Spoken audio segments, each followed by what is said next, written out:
লালমনিরহাটে কানাডার আদলে প্রায় 5 কোটি টাকা ব্যয়ে দৃষ্টিনন্দন একটি মসজিদ নির্মাণ করা হয়েছে। নজরকাড়া সৌন্দর্য দেখতে ও নামাজ আদায় করতে পুরুষের পাশাপাশি নারীরাও আসেন এই মসজিদে।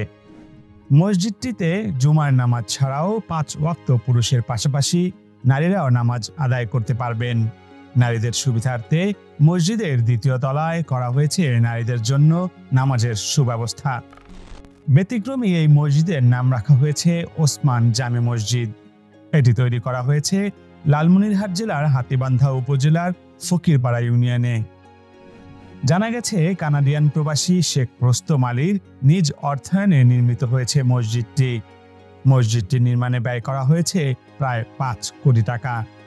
দীর্ঘদিন কানাডায় বসবাস করা রোস্তমের স্বপ্ন ছিল কানাডার আদলে নিজ এলাকায় একটি মসজিদ নির্মাণ করবেন। সেই স্বপ্নকে বাস্তবে রূপ দিতে আত্মীয়স্বজন ও প্রবাসী সহকর্মীদের সহযোগিতায় নির্মাণ করেন দৃষ্টিনন্দন এই মসজিদটি। দৃষ্টিনন্দন এই মসজিদটিতে প্রায় 15 শতাধিক মানুষ একসঙ্গে নামাজ আদায় করতে পারবেন। এছাড়াও পুরুষের পাশাপাশি আরও 1000 নারী জামাতের সঙ্গে নামাজ আদায় করতে পারবেন। মসজিদের খতিব মোহাম্মদ জাকিরুল ইসলাম জানান, নারী পুরুষ একসঙ্গে নামাজ আদায় করতে পারায় এরই মধ্যে দূর দূরান্ত থেকে মুসল্লিরা নামাজ আদায় করতে আসেন এই মসজিদে। একসঙ্গে মহিলাদের জন্য আলাদা ব্যবস্থা, পুরুষদের জন্য আলাদা ব্যবস্থা। তা ইনশাল্লাহ আমরা যে মসজিদ আমরা যে পেয়ে অনেক গর্বিত, যে আশা করি যে এই অত্র লালমনিরহাট ডিস্ট্রিক্টে আমার মনে হয় যে এরকম মসজিদ আমি কোথাও দেখি নাই। এই অত্র লালমনিরহাট জেলার মধ্যে মানে উন্নত মানের একটি মসজিদ, এই অত্র জেলার মধ্যে এরকম আর মসজিদ নাই। আমরা এখানে নামাজ আদায় করে খুব শান্তি পাই। আমি এই জীবনে আমার বয়স এখন তো সত চলছে, আমি এরকম মসজিদ কোথাও দেখিনি। রোস্তম আলী, হ্যাঁ, উনি আমার ভাতিজে, উনি ওনার উদ্দেশ্যে এই মাদ্রাসা মসজিদ তৈরি করেছে। এই আমার খুব খুশি। সাধারণ মানুষের কাছে ধর্মের বাণী ছড়িয়ে দিতে এবং ধর্মের সঠিক জ্ঞান ছড়িয়ে দিতে মসজিদটি উদাহরণ হয়ে থাকবে বলে মন্তব্য করেন মসজিদ সংশ্লিষ্টরা।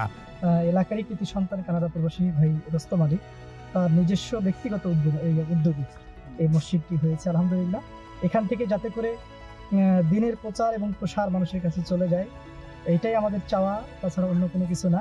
এবং তার পাশাপাশি আমাদের এখানে মসজিদ সংলগ্ন যে মাদ্রাসা, এই মাদ্রাসার জন্য মূলত মসজিদ, পুরুষ এবং মহিলা সবাই একসাথে সালাত আদায় করতে পারে। এবং সেটাই না, এখানে আবার প্রত্যেক সপ্তাহে ইসলামিক যে হালাকা, অর্থাৎ ইসলাম নিয়ে যে আলোচনা, সেটাও আমরা প্রত্যেক সপ্তাহে চালু রেখেছি।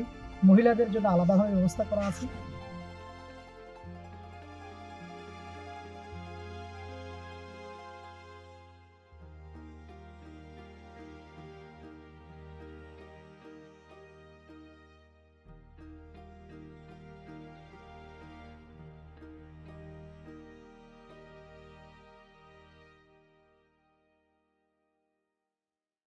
ডেস্ক রিপোর্ট, বার্তা 24।